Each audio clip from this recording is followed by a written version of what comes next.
Can we start? Introduce yourself. Okay. Hi, my name is Gianni. I'm Nanako. I'm Itai. I'm Lucas from Spain, and this is my boy Maxime. Yeah, Maxime, hello, everybody. This is our presentation on culture and diversity that impact our. Thank you.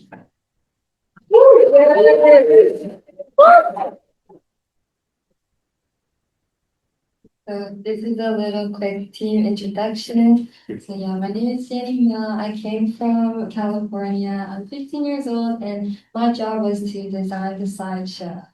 Oh. Hi, I'm Nanako. I'm from Pittsburgh and I live in Japan also, and I do interview to local people. I'm Itai. I'm from Colorado, from USA, and I did the website, the solution. But I mean, look how great this website looks, You know? Um, yeah, this is Lucas from Almeria, Spain. I will be doing main part of the presentation, and I also took part in the reviewing process. This is Maxime. Yes, hello everybody. This is Maxime. I'm 15 years old, and I'm from Bulgaria, and I live in Brussels. And today I will be main presenter.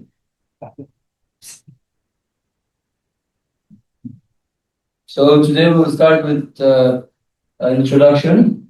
Then we will continue with why tackle this issue. Then we will tell you our research question. Then we will continue with our interviews, our solution, and we will finish with our sources.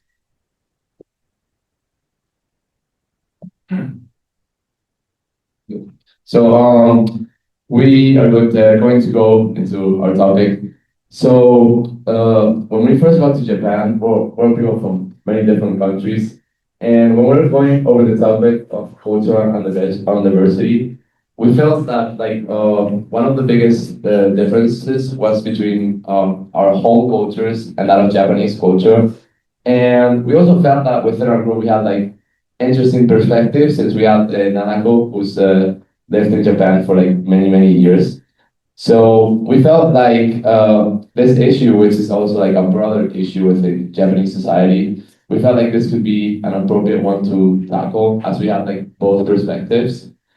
And the goal with this is understanding more what the cultural divide that leads to a fragmented sense in the workplace and in broader culture is to try to identify what are those key issues and what we could do to try to make them better in the future. So we will as well talk about the relationship between the locals and the foreigners. So why did we choose this topic? So we choose this topic because Tokyo is becoming more international every year. More and more foreigners come to live, work, and visit the city. However, the relationship between locals and foreigners is not always easy. Different languages, different cultures between locals and foreigners can make communication difficult. We wanted to understand why these problems exist and how they affect both foreigners and locals.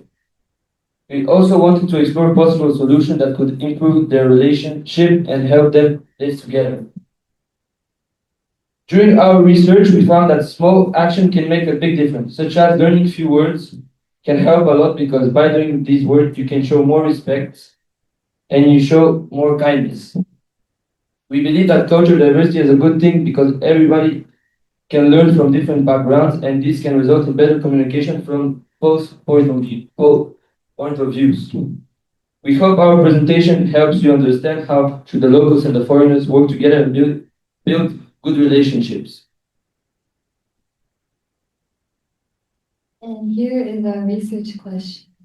It is how are differences in societal norms leading to poor integration of different ethnic groups in Japan's workplace and broader society? So to know for both of you, I interviewed two local people because I speak Japanese. So I asked a three different questions. First one is, have you ever had any difficult interacting foreigner, or have you ever seen the foreigner in the situation where they simply getting having trouble? The second question is what social norms do you think are different for like foreigner to understand in Japan?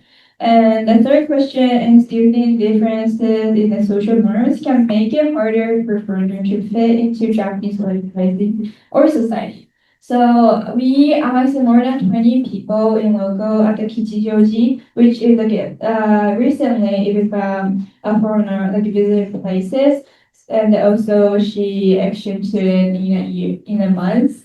So we asked the student so from 10 years old, no, like teenager to 50 years old. So the first question, the answer is like a language, but they feel like when they communicate with a foreigner, they feel like a language barrier. And then more than like half of people think like that.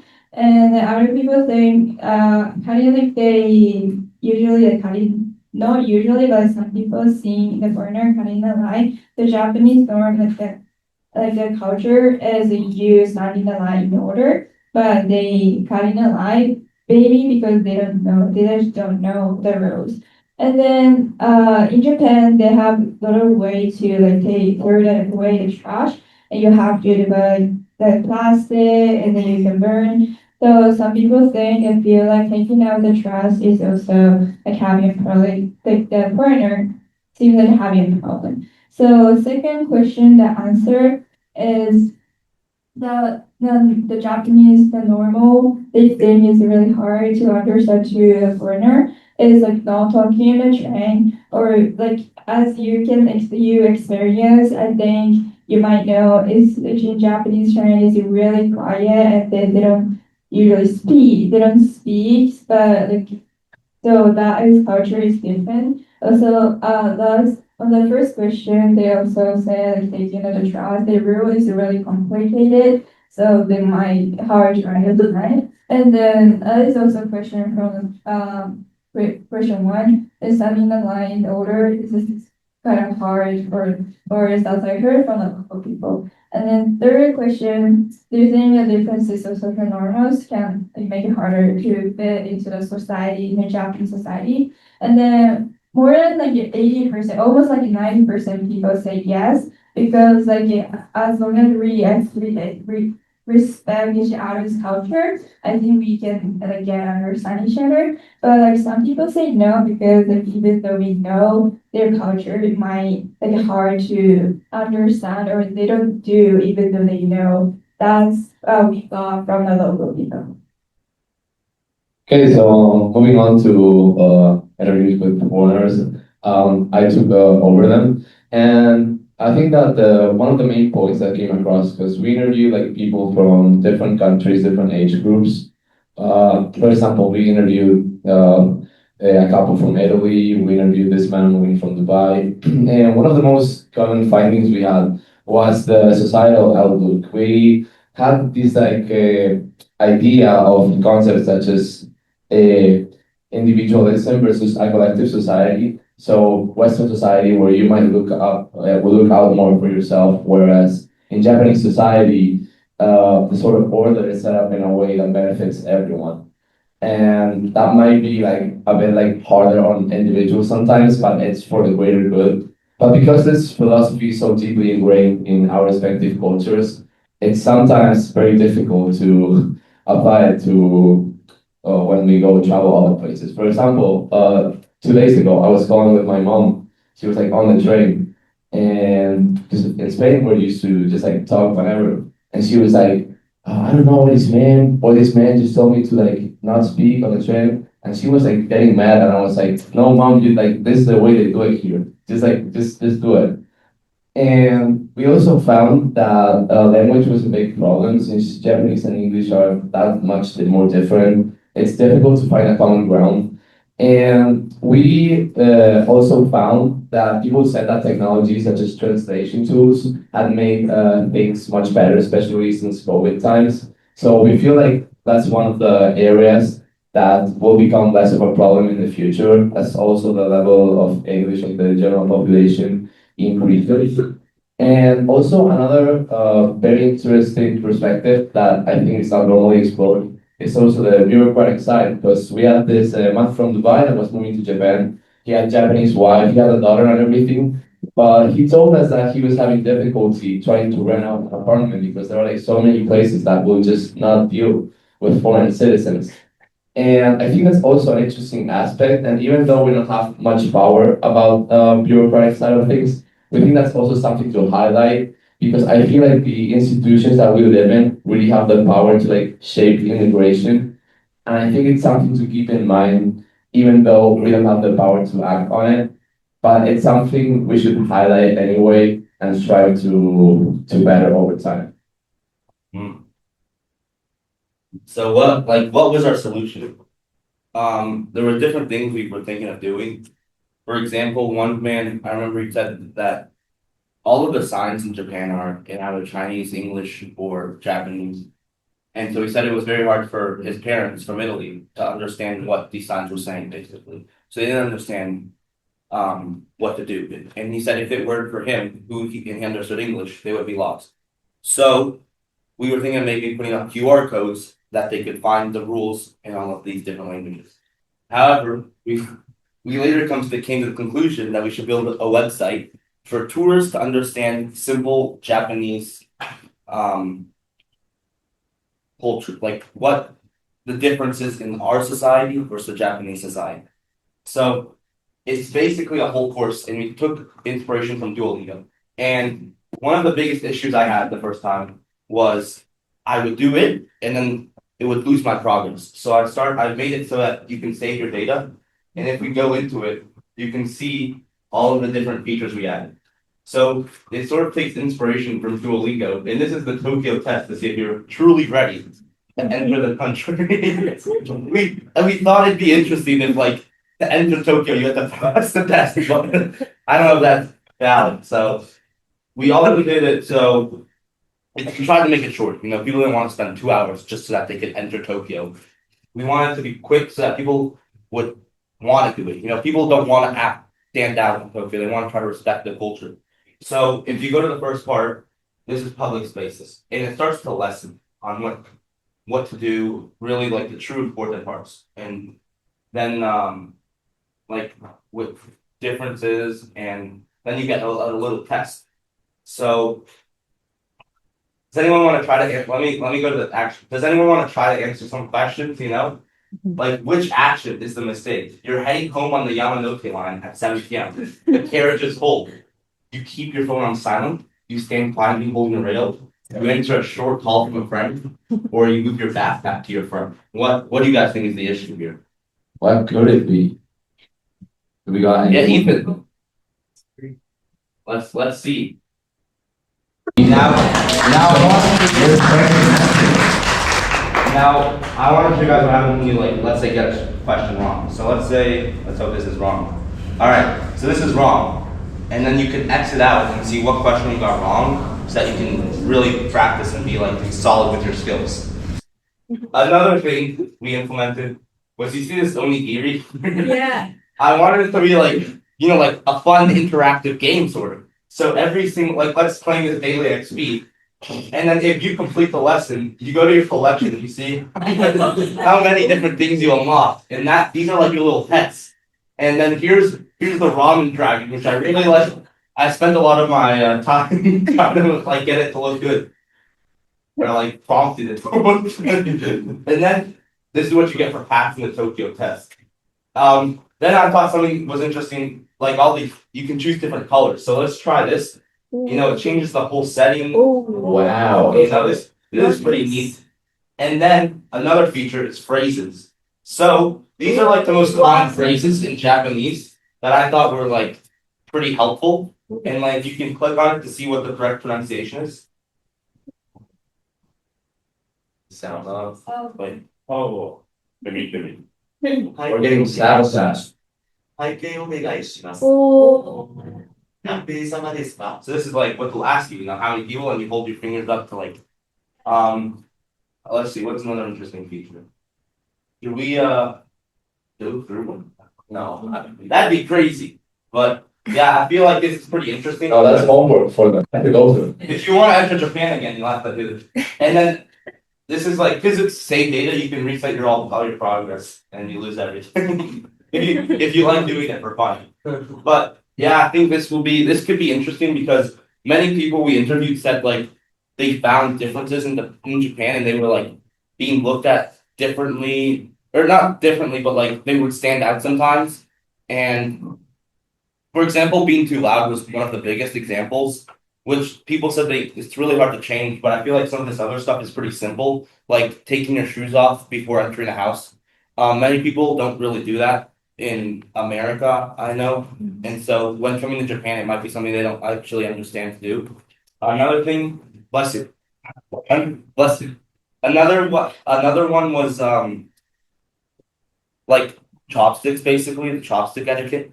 You know, like pointing your chopsticks at people or sticking your chopsticks in the bowl can be seen as like it reminds people of consent at a funeral. Yeah.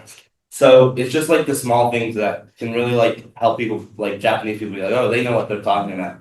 So I think people would want to do this, and it's pretty short. You know, I completed the course in like 10 minutes to try it out, and it like really went through everything. So yeah, 4 more minutes. keep speaking. No, I mean, you only have like 4 more minutes. Oh, it's okay. Yeah, that's it. All right.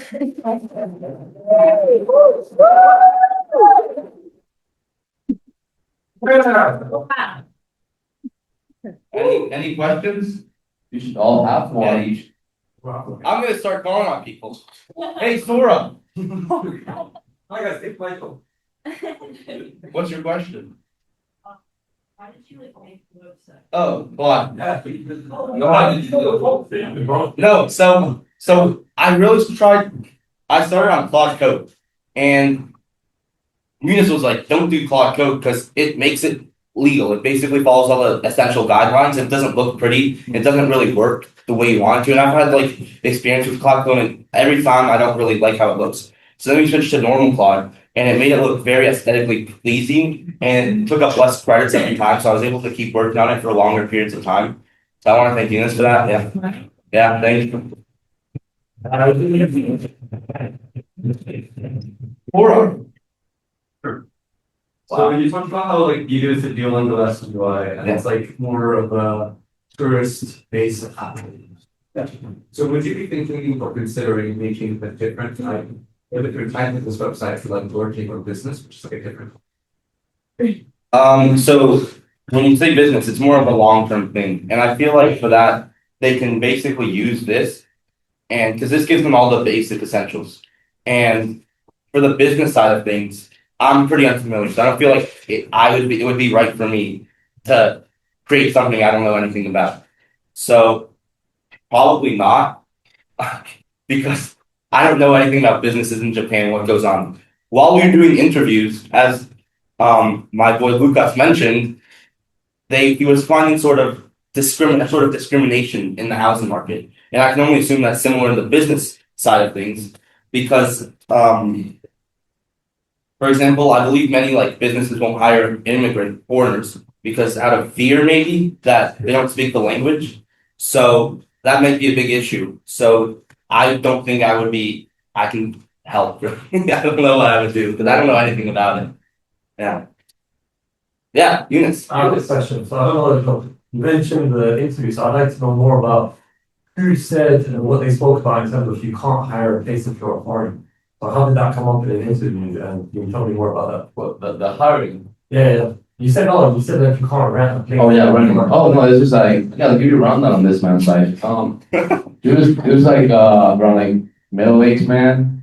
So the thing is, he was living in Dubai. And he had like a Japanese wife. He was moving to like he'd been to Japan like a bunch of times, but now they were like moving permanently. And this guy also went over like some other interesting stuff. So he said that like he has like 15-year-old daughter, and he also was having it a bit hard to like integrate into like Japanese life because like the most crucial years, which are like your first and like your primary years, she'd spent abroad, and that meant that overall she was like coming on later, and maybe she knew the language and everything, but it's just like those intangible things that like keep you from being like fully integrated. And so yeah, that's like that's as much as I can Wait, tell you of about his the rent, like which was your question. He said he was finding difficulty because many people didn't want to rent to him because they didn't think he was out of like a sort of xenophobia, I would assume, because of his language speaking abilities, and because they might have feared that he would mess up the house and stuff. Like we sort of messed up the house, but we cleaned it up, so but it looks pristine now. But they might have feared, they might have had sort of certain biases, he said, and yeah. Okay. You wanna- So I think this topic is very relevant to me because I've been living here from 9 and I speak like fluent Japanese. But actually 4 months ago, I started looking for part-time jobs in the city that's like pretty down below in Japan. And even though I have like a valid visa to work like without any restrictions, they don't, but I'm not a Japanese citizen. So they still like don't look at the visa and they're just like, oh, we can't hire you. They don't tell me it's for that, but they always look at my visa and then they're like, oh, we can't. But they don't even take the time to look for, what the visa means. I feel like this solution really works well because like tourists want to learn about Japanese culture and they can also like learn a lot about Japanese culture through this website. But what do you think like locals could be doing to, maybe understand foreigners a bit more and have like an open mind? So one of the things that we consider is like obviously there's two sides to the equation. There's like the tourists and there's like the locals. And when we were like going over the whole topic discussion at the beginning, we thought about like maybe trying to introduce more like foreigner like not I wouldn't call it interaction, but like more foreign like stuff, maybe like Japanese school curricula. But like since we don't really have the power to do that, we figured we just focus on this one side where we could like develop a better solution. So like I would say it probably starts at the education level, but I think that would make for like quite a boring presentation if we wouldn't have anything to present this as suggestion. And that's why we went ahead for this topic. So if we actually wanted to do something about that, that's where I would like act, I believe. But as I said, I feel like this is the best thing we could do where we felt like we could bring something to the table and not just like this theoretical suggestion. So another thing I wanted to add is we're hoping that with this, a large percent of tourists will actually begin understanding the Japanese culture. And I believe one of the reasons many Japanese are sort of have this resentment or towards foreigners is because they don't understand their culture and they end up breaking some of their norms, societal norms. So we're hoping that with this, we'll start to become like, they're understanding what to do. There's really no difference between us. So we're hoping that this can actually lead to a sense of togetherness with foreigners, with foreigners and Japanese. And another thing I found interesting was I feel like many Japanese are actually, it's not that they don't want to speak to foreigners, but they're scared that they'll mess up English. Yeah. So that's a big issue, and that's something we could have also worked on. But yeah. Amazing. Okay. Thank you. Yeah. Question. So I like the idea of having a centralized and found platform for maybe tourists and expats to get information. But how do you persuade them to download your app in the first place? Because it's a quizzing app, right? And people have already have enough in their life. But how do you incentivize them to download it? I think that they would want to like do it instead, and because you go to another country, you don't want to offend anyone. You want to learn about their culture, right? So to not offend anyone, you can minimize issues. Make a mistake instead. I also do feel like maybe if we were to like follow through with this, maybe we could like seek collaboration from like the like tourist government area of maybe some city. So we could try out in like a certain city, collaborate and like have recognition from like the government. And I feel like that could go further since it seems like it gives them more credibility, right? Not just like 5 teenagers doing their own thing. So we think that like by seeking out collaboration with like institutions that give us more credibility, maybe we could have a further reach. That's one of the main reasons we wanted to shorten it, because we want to be, I don't want people to be like, you have to do this, that's what you're paying 2 hours. Yeah. I want it to be like, 10 minutes, like they can bring the whole family together, learn about this. Cool. Another thing I found interesting was maybe if we make it an offline thing, on the plane here, they can quickly go through it and then they'll understand it coming off, because the plane ride's boring, I think this could be something interesting and enticing to them. Yeah, attention span nowadays, very bad. Yeah. So it needs to be quick to the point. Yeah. Yeah, Lauren. How are you planning on disseminating this app? So like, for example, if you consider collaboration with conventions sort of larger, but what about places like airports, train stations? How are you planning on disseminating it? That's a good suggestion. I feel like airports are also a good idea. I haven't thought about that. I more so thought about like the tourist side of like the government. But yeah, I feel like airports and like transport authorities might also be a good one, since you are pretty much forced to take them to go anywhere. But at the same time, I think that it's also a bit more difficult, since, for example, if you collaborate with like a local metro, you need to like actually be in the place to like interact with that sort of messaging. And our ultimate goal is for this to be something that like people do before. So I don't know, maybe if we could do it so that try to like collaborate with like airlines, and like if you book a flight to Japan, maybe you should like a little pop-up like, hey, you can like download this and like get up to date on like everything in like 10 minutes. I think that would be much more effective, since you're like doing it before getting here, not when getting here. Because the ultimate goal is to have like as less disruption as possible. And I feel like that's only done if people come here already with like the ideas in their mind of how they should be acting on their day-to-day. Something he just brought up that I think could be interesting is if airlines start like bringing up a pop-up message and saying, if you complete this, you can get an extra 200 miles or something like incentivizing them, which could be interesting. Like, it's not a huge amount of miles. I don't even know. Like, I don't know how much that is, but like something like, I'll do this.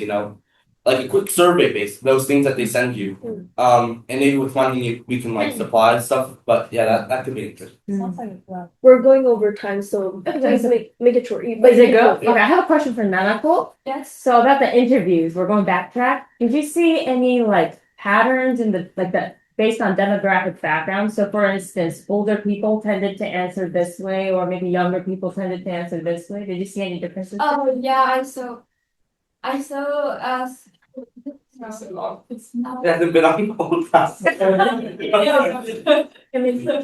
I saw a lot of teenager, especially interviewed to CT student, and then they accept a lot of exchange student maybe, and then they said I want to make the Japan to be like more international, and then they want to track to more into international. I want to get a more like international background, but instead older people said like we didn't have that much education about like international. We needed to learn a lot, so it might be difficult. That is like so teenagers like tend to I think a lot of people like teenagers see on the social media, and there is like a lot of ways to interact you like in the universe.